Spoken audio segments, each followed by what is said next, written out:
Mapagpalang umaga at gabi o hapon sa inyo mga kapasyal saan man kayo naruroon. So sinuot ko na dyan yung cleats shoes ko, then after yung helmet naman for safety natin na wag kakalimutang isuot. Tapos nagtimpla na ako ng kape niyan at lumabas para uminom na ng kape kasi di buo ang umaga ko niyan pag hindi ako nakakainom ng kape lalo't magbabike ako. At pagkatapos ko magkape nilabas ko na ang road bike ko na si Punky kasi mag alas 4:30 na ng umaga kailangan ko makarating doon ng 6 AM. Medyo nagmamadali na din ako niyan kasi halos kakatapos lang ng ulan nagbabadya na namang umulan. So ride out na ko niyan ng 4:49 AM, at yan kakalagpas ko lang ng Quezon City Circle. So paliwanag na nang makarating ako sa Welcome Rotonda. After ng Welcome Rotonda nakarating na ko ng Taft Avenue. Then nang nasa Kalaw na ako dun kami nagkita ni Kim.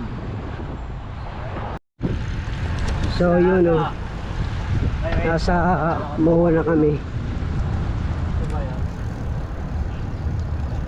Sige, magkakape lang muna kami sa 7-Eleven bago kami mag-laps.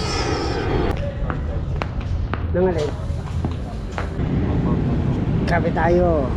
So after ko magkape naglaps na ako sa MOA Seaside. Again maraming salamat sa inyong panunood. Ingat tayo lagi, God bless and always ride safe sa ating lahat. Peace out.